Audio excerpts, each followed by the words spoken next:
अस्सलाम वालेकुम, कैसे हैं आप सब। तो आज हम बात करने जा रहे हैं एक्सरसाइज 17A के क्वेश्चन नंबर 13 की। मेरे पास ये बुक 2 है जिसको हम D2 भी बोलते हैं और उसका ये चैप्टर नंबर 17 चल रहा है जिसका नाम है एवरेजेस ऑफ स्टैटिस्टिकल डाटा। इस चैप्टर से रिलेटेड बहुत सारे सोल्यूशन, बहुत सारा कंटेंट मैं अपने चैनल पर अपलोड कर चुका हूँ। मैंने इस चैप्टर के नेम से एक सेपरेट प्लेलिस्ट बनाई हुई है, उसका लिंक भी डिस्क्रिप्शन में दे दिया है। अगर आप इसके बाकी सोल्यूशन में इंटरेस्टेड हो तो वो लिंक डिस्क्रिप्शन में से देख सकते हैं। इसके अलावा एक फेसबुक पेज भी मैंने बनाया हुआ है सोल्यूशन सब के नेम से। अगर आपके कोई सजेशन हैं, कोई क्वेश्चंस हैं मेरे वीडियो कंटेंट के हवाले से, तो मुझे इस फेसबुक पेज के थ्रू, जिसका लिंक डिस्क्रिप्शन में गिवन है, आप अपने सजेशंस को, अपने क्वेश्चंस को मुझ तक पहुंचा सकते हैं। तो आइए स्टार्ट करते हैं क्वेश्चन नंबर 13 को। क्वेश्चन नंबर 13 की स्टेटमेंट आपको सामने स्क्रीन पे नजर आ रही है, हम इसको यहाँ से समझेंगे। मैंने इसको आगे लिख लिया हुआ है, फिर हम इसको सॉल्व करेंगे। तो स्टार्ट करते हैं। तो लिखा हुआ है the heights measured to nearest centimetre of the plants in a nursery are recorded. तो कुछ प्लांट्स की हाइट है जो कि कंसिडर की गई हैं, उनको मेजर किया गया और नियरेस्ट सेंटीमीटर में मेजर किया गया और जो कि नर्सरी में मौजूद हैं ये प्लांट्स, और उसी से रिलेटेड टेबल नीचे बनाकर दिखा दिया गया है। तो आप देख सकते हैं टेबल में दो रोज बनी हुई हैं। पहली वाली रो में लिखा हुआ हाइट और आगे उनको एक्स कहा गया है इन जनरली, और वो सेंटीमीटर्स में है। और इसी तरीके से निचले वाली रो में लिखा हुआ है नंबर ऑफ प्लांट्स, यानी यहाँ से हम पढ़ेंगे हाइट, जैसे 0 लेस देन एक्स और लेस देन और इक्वल टू 10, इसको हम पढ़ेंगे, यानी x is greater than 0, x 0 से बड़ा है, और लेस देन इक्वल टू 10 और 10 से छोटा है। तो इस वाली रेंज के अंदर जो प्लांट्स आते हैं जिनकी हाइट 0 से लेकर 10 के अंदर अंदर है, जिसमें 10 शामिल है और 0 शामिल नहीं है, क्योंकि यहाँ पे आप इनइक्वालिटी के नीचे एक छोटी सी लाइन लगी हुई नहीं देख रहे, जो कि 10 वाली जो इनइक्वालिटी है उसके नीचे लगी हुई है। इसका मतलब है 10 को शामिल करना है, 0 को शामिल नहीं करना, 0 से बड़ी वाली वैल्यूज़ को शामिल करना है जो 10 या 10 से छोटी छोटी है, इसका ये मतलब है। यानी ऐसे प्लांट जिनकी हाइट 0 से बड़ी है और 10 या 10 से छोटी है, उस तरह के नीचे लिखे हुए 4 प्लांट्स हैं। इसी तरीके से हम इसको आगे पढ़ेंगे, ऐसे प्लांट्स जिसमें हम यहाँ पे इसको पढ़ेंगे x इज ग्रेटर देन 10 और लेस देन और इक्वल टू 20, यानी ऐसे प्लांट जिनकी हाइट 10 से बड़ी है, 20 या 20 से छोटी है, इस रेंज के अंदर है, इस इंटरवल के अंदर है, उस तरह के 6 प्लांट हैं।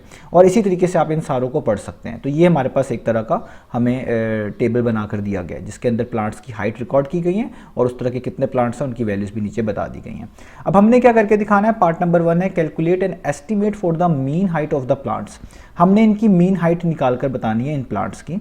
दूसरे पार्ट में a plant is selected at random, अगर हम इसमें से किसी भी प्लांट को एट रैंडम सेलेक्ट कर लें तो बताना है find the probability that the plant is not taller than 40 centimetre. तो ये भी बताना है कि क्या चांसेस हैं कि हम जिस प्लांट को रैंडमली सेलेक्ट कर रहे हैं उसकी हाइट जो है वो 40 सेंटीमीटर से टॉलर ना आए। यानी अगर हम किसी भी प्लांट को, लेट्स से सारे प्लांट्स पड़े हों, हम इसमें से कोई भी एक रैंडमली पिक कर लेते हैं, तो क्या चांसेस है कि हमारे हाथ में वही वाला प्लांट आएगा जिसकी हाइट 40 सेंटीमीटर से ज़्यादा बड़ी ना हो, यानी 40 सेंटीमीटर से छोटी छोटी हो। तो ये हमने दोनों पार्ट करके दिखाना है। प्रोबेबिलिटी का मतलब होता है चांसेस।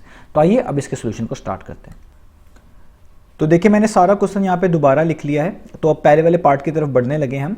तो जब भी आपके पास ऐसा डाटा है जिसको हम अक्सर ग्रुप डाटा कहते हैं, जिसके अंदर इंटरवल्स बने होते हैं, आप जैसे देखें यहाँ पे, ये इसको हम इंटरवल भी बोलते हैं, जो लिखा हुआ है हाइट की जगह पे 0 इज लेस देन x और x is further less than और इक्वल टू 10, या आप इसको ऐसे भी पढ़ सकते हैं x इज ग्रेटर देन 0 और लेस देन और इक्वल टू 10। ये सारे इंटरवल्स लिखे हुए हैं जिसको हम कभी कभार ग्रुप डाटा बोलते हैं कि डाटा की ग्रुपिंग हुई होती है। तो ऐसे केस में जब हम मीन निकालते हैं तो हमें इसकी मिड वैल्यू भी निकालनी पड़ती है, ये आपने याद रखना है। अब मिड वैल्यू कैसे निकलती है और हमारे पास जो मीन का फॉर्मूला है उस पर किस तरह वर्क करता है, अब हम वही करने जा रहे हैं। तो मैंने यहाँ पे एक टेबल बना लेना है, क्योंकि मुझे इन सारी की मीन वैल्यू अलग अलग निकालनी है, तो उसके लिए बेहतर है मैं यहाँ पे एक टेबल बना लूँ। तो सबसे पहले यहाँ पे तो मैं लिखूंगा हाइट्स, ये सारी की सारी हाइट होंगी, ठीक है, जो कि x सेंटीमीटर के अंदर है, यानी जनरली x कहा गया इन हाइट्स को। तो यहाँ पे पहले लिखूंगा ये वाला इंटरवल जो मैं सबसे पहले गिवन है, यानी 0 आगे लेस देन x और x आगे फर्दर लेस देन और इक्वल टू है 10। और इसी तरीके से मैं लिखता जाऊँगा 10 आगे फर्दर है वो लेस देन x और x आगे लेस देन और इक्वल टू है 20। इसी तरीके से लिखूंगा 20 लेस देन x और आगे वो लेस देन और इक्वल टू 30 है, और फिर आगे 30 हमारे पास है लेस देन x और आगे x और लेस देन और इक्वल टू है 40, और लास्ट वाली हमारे पास जो आएगी वो आएगी 40 लेस देन x और वो आगे लेस देन इक्वल टू है 50। यहाँ तक ही हमारे पास लिखी हुई हाइट। अब अगले वाला ये मेरे पास हाइट वाला कॉलम बन गया। अब नेक्स्ट कॉलम मैंने बनाना है इनकी फ्रीक्वेंसी का, जो कि एक तरह की नंबर ऑफ प्लांट्स हैं। तो जो कोई चीज़ कितनी मरतबा आ रही होती है उसको हम उसकी फ्रीक्वेंसी बोलते हैं। तो यहाँ पे number of plants basically frequency का रोल प्ले करेंगे। तो यहाँ पे हम लिखेंगे नंबर ऑफ प्लांट्स, ठीक है, नंबर ऑफ प्लांट्स, जिसको मैं आगे ब्रैकेट में एफ भी लिख रहा हूँ क्योंकि ये हमारी फ्रीक्वेंसी है। तो पहली कितनी है, वो है 4, फिर है 6, फिर है 14, फिर है 6 और लास्ट में क्या है हमारे पास, वो है 10। अब मैंने आपको ये बताया कि जब भी इस तरह का डाटा हो जिसमें इंटरवल्स बने होते हैं तो हमें यहाँ पे मिड वैल्यू निकालनी पड़ती है, क्योंकि मीन के फॉर्मूले में हमें जो एक्स चाहिए होता है, जो भी मैं लिखूंगा भी आगे, उसमें मिड वैल्यू का रोल होता है। तो हम सबसे पहले यहाँ पे मिड वैल्यू निकालेंगे। तो मिड वैल्यू का क्या मतलब है, कैसे निकलेगी, ये मैं भी आपको बताता हूँ। मिड वैल्यू को हम यहाँ पे बोला करेंगे स्मॉल एक्स, इस तरीके से, ये हमारी मिड वैल्यू है, ठीक है। अब मिड वैल्यू किस तरह निकलती है कि जो आपको इंटरवल दिए हुए हैं उनके आप अपर बाउंड को और लोअर बाउंड को एक तरह का कह लें, या अपर लिमिट भी कभी कभार कह सकते हैं, लेकिन उसमें इसको चेंज करना पड़ता है, इसलिए भी हम उसकी तरफ नहीं जाते। तो अगर आप इनकी दोनों एक्सट्रीम वैल्यूज़ को ऐड करें और 2 पर डिवाइड कर दें तो वो उसकी मिड वैल्यू होती है। जैसे आप देखें जो फर्स्ट वाला इंटरवल है इसमें यहाँ पे लिखा हुआ है 0 और यहाँ पे लिखा हुआ है 10। आप 0 में 10 को ऐड करें और इसको 2 पे क्या कर दें, डिवाइड, तो जो आंसर आएगा उसको मिड वैल्यू बोलते हैं। तो 0 + 10 क्या होता है, 10, और 10 को जब आप 2 पे डिवाइड करेंगे तो आपको पता है 2 5 10 होता है, 2 5 × 10 होता है, तो यहाँ पे आ जाएगा 5। तो आपके पास ये पहली मिड वैल्यू आ गई 5। इसी तरीके से आप यहाँ पे आप देखें 10 को और 20 को आप ऐड करें, यानी 10 + 20 करें, और जो आंसर है इसको 2 पे डिवाइड कर दें। 20 + 10 कितना होता है, वो होता है 30, और जब आप 30 को 2 पे डिवाइड करेंगे तो 30 का हाफ यानी 15, तो आपके पास क्या आंसर आएगा, 15। इसी तरीके से अब आप सारे कर सकते हैं। आप 30 में 20 ऐड करें, तो जब आप 30 में 20 ऐड करेंगे तो आपके पास आएगा 50। तो 50 को 2 पे डिवाइड करें तो 50 का हाफ कितना होता है, वो होता है 25, तो यहाँ पे आपके पास आ जाएगा 25। इसी तरीके से आप 30 में 40 ऐड करें, यानी 30 में जब आप 40 ऐड करेंगे आपके पास आएगा 70, और 70 को जब आप 2 पे डिवाइड करेंगे यानी 70 का हाफ करेंगे तो वो आएगा 35। अब लास्ट वाला इसी तरीके से 40 और 50 को ऐड करें तो 40 + 50 कितना होता है, 90, और 90 को जब 2 पे डिवाइड करेंगे यानी 90 का हाफ करेंगे तो वो आएगा 45। तो ये हमारे पास आ गया मिड वैल्यू x। अब जब ये सारी मिड वैल्यू हो गई, अब हम निकालेंगे fx। हम क्या निकालेंगे, fx का क्या मतलब होता है, फ्रीक्वेंसी को और मिड वैल्यू को मल्टीप्लाई करा दें। ये मैं उस केस के अंदर बात कर रहा हूँ जहाँ पे हमारे पास इस तरह का इंटरवल्स का डाटा आता है। वहाँ पे मीन निकालने के लिए आपको ये सारे टेबल बनाने पड़ते हैं, क्योंकि हमने जो फॉर्मूला यूज़ करना होता है उसमें सारी वैल्यूज़ चाहिए होती है। तो अब आपने निकालना होगा fx का मतलब है फ्रीक्वेंसी को और x को मल्टीप्लाई कर दें, यानी ये फ्रीक्वेंसी लिखी हुई है 4 और ये उसकी मिड वैल्यू है x जिसको हम बोल रहे हैं, तो इनको मल्टीप्लाई कर दें। तो 4 5 टाइम्स कितना होता है, वो होता है 20, वो यहाँ पे लिख दें आप। इसी तरीके से आप 6 को 15 से मल्टीप्लाई करें, 6 15 टाइम्स कितना होता है, वो होता है 90, वो आप यहाँ पे लिख दें। अब आपके पास बारी है 14 को आप 25 से मल्टीप्लाई करें, तो जब आप 14 को 25 से मल्टीप्लाई करेंगे तो आपके पास आ जाएगा 350, वो आप यहाँ पे लिख दें। इसी तरीके से निचली वाली वैल्यूज़ में 6 और 35 को मल्टीप्लाई करेंगे, आपके पास आएगा 210, वो यहाँ पे लिख दें, और 10 को 45 से मल्टीप्लाई करेंगे तो आपके पास वैल्यू आएगी 450, वो आप यहाँ पे लिख दें। अब आपने जब ये निकाल लिया है तो अब आपने कुछ सम निकालने हैं। कुछ कौन कौन से सम निकालने हैं वो मैं भी यहाँ पे लिख देता हूँ, तो फिर आपके लिए बहुत आसान हो जाएगा। एक तो आपने फ्रीक्वेंसी का सम निकालना है, जो सारी फ्रीक्वेंसी लिखी है इसका सम निकालना है, जिसको हम बोलते हैं समेशन ऑफ एफ। इस जो सिंबल मैंने यूज़ किया इसको सिग्मा भी बोलते हैं, आप इसको, इसका मतलब होता है चीज़ों का सम करना। तो इस समेशन ऑफ एफ भी आप इसको पढ़ सकते हैं, यानी फ्रीक्वेंसीज का सम। अब ये जितनी भी फ्रीक्वेंसीज ऊपर लिखी हुई है ना, 4 6 14 6 और 10, आपने इन सबको ऐड कर देना, यानी आपने करना 4 + 6 + 14 + 6 + 10। तो जब आप इन सारी वैल्यूज़ को सम करेंगे तो आपके पास आंसर आएगा 40। तो ये हमारा हो गया फ्रीक्वेंसी का सम। अब आपने इसी तरीके से ये fx, समेशन ऑफ fx भी निकालना है, यानी सारी ये जो fx की वैल्यूज़ हैं इनका भी सम करना है। सम करने का मतलब है इन सबको आपने प्लस कर देना है, 20 से स्टार्ट करना है और 450 तक, यानी आप 20 में प्लस करेंगे 90, फिर प्लस करेंगे 350, फिर प्लस करेंगे 210, और लास्ट में जो फ्रिक्वेंसी बची है वो है 450। जब आप इन सबको प्लस करेंगे तो आपके पास आ जाएगा 1120। ये आ गया समेशन ऑफ fx, ये आ गया समेशन ऑफ f। अब हमने ऐसा क्यों किया है, क्योंकि हमने निकालना है इनका मीन, और मीन निकालने का जो फॉर्मूला है अब मैं यहाँ पे लिख देता हूँ, अब आपको समझ आ जाएगी मैंने सारी चीज़ें क्यों कैलकुलेट की हैं। तो मीन निकालने का जो फॉर्मूला होता है वो होता है summation of fx divided by summation of f का मतलब फ्रीक्वेंसी।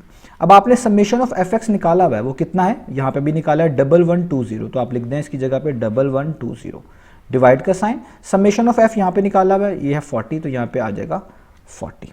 अब आपने जस्ट इस वैल्यू को 1120 को 40 पे डिवाइड करना है, तो आपका आंसर आ जाएगा 41 टाइम्स, 40 28 टाइम्स होता है, आप इसको मैन्युअली डिवाइड भी करें इजीली हो जाता है, तो यहाँ पे आपके पास आ गया 28।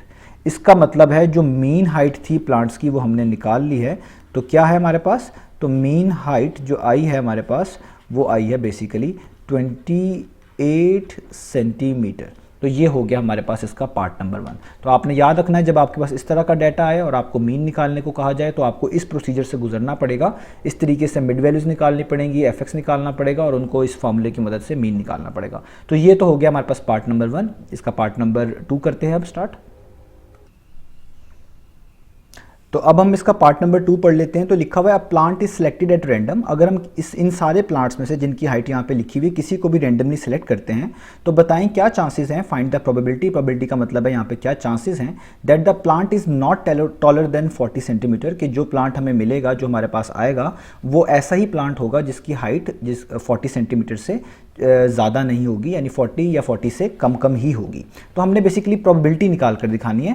अब आपको प्रोबेबिलिटी के बारे में थोड़ा सा पता होना चाहिए, पिछले चैप्टर्स में गुजरा भी है कि प्रोबेबिलिटी का मतलब क्या होता है। प्रोबेबिलिटी का मतलब होता है कि किसी चीज़ के होने के क्या चांसेस हैं, और इसका फार्मूला होता है डिजायर्ड आउटकम, यानी वो आउटकम्स जो आप चाहते हैं कि आए, और divided by total number of outcomes, और जो टोटल नंबर ऑफ आउटकम्स है जो आ सकते हैं। तो इस तरीके से हम किसी भी चीज़ की प्रोबेबिलिटी निकालते हैं। तो अब यहाँ पे अब हमने सबसे पहले उन प्लांट्स को ढूंढना है जिनकी हाइट 40 सेंटीमीटर से बड़ी ना हो, क्योंकि हमने जिस चीज़ की प्रोबेबिलिटी निकालनी है उसमें लिखा हुआ है नॉट टॉलर देन 40 सेंटीमीटर। तो ये वाला जो कॉलम है नंबर ऑफ प्लांट्स का, इधर इसके पैरेलली आप देखें हाइट्स लिखी हुई हैं। तो अब 40 सेंटीमीटर की हाइट कहाँ तक है, वो है यहाँ तक। अगर मैं इसको हाईलाइट कर लूँ तो मेरे पास जो प्लांट जिनकी हाइट 40 सेंटीमीटर तक है, यानी 40 सेंटीमीटर से बड़ी नहीं होनी चाहिए, इससे कम ही होनी चाहिए, वो इस वाले वैल्यू तक है।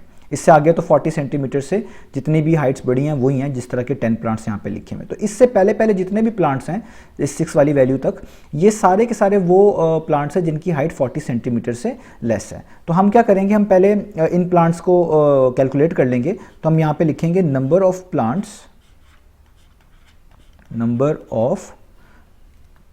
मैं इसको यहाँ पे लिख लेता हूँ, नंबर ऑफ प्लांट्स।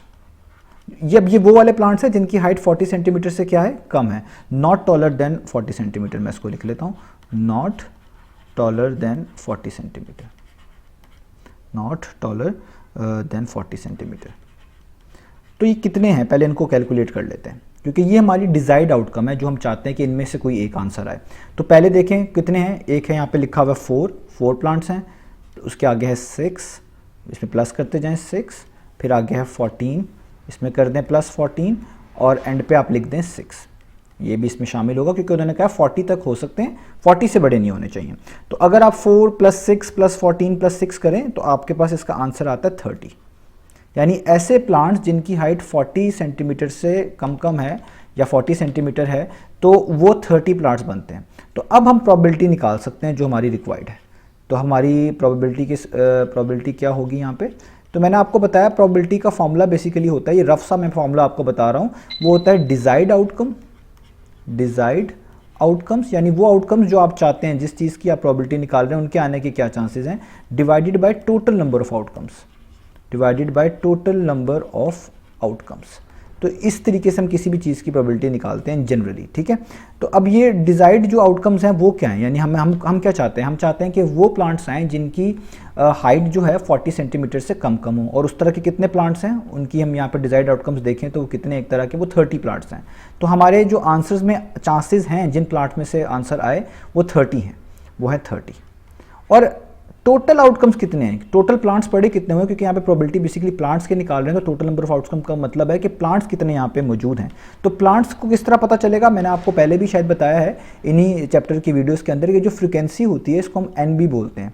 जो सम ऑफ फ्रिक्वेंसी होती है इसका मतलब होता है टोटल नंबर, कि कोई चीज़ टोटल नंबर के लिहाज से कितनी मौजूद है। तो ये जो फ्रिक्वेंसी का सम है ये 40 आ रहा है, इसका मतलब है टोटल नंबर ऑफ प्लांट्स जो हैं वो 40 हैं, याद रखिएगा। तो इसका मतलब है टोटल नंबर ऑफ आउटकम्स कितने हुए, वो हुए 40, यानी 40 प्लांट में से हमारे पास जो है 30 प्लांट्स ऐसे हैं जो कि जिनकी हाइट 40 सेंटीमीटर से कम है। अब आप इसको जस्ट सॉल्व कर लें, कटिंग कर लें, तो ये 0 0 से कैंसिल आउट ही कर लें, तो हमारे पास प्रोबेबिलिटी कितनी आ गई, 3/4।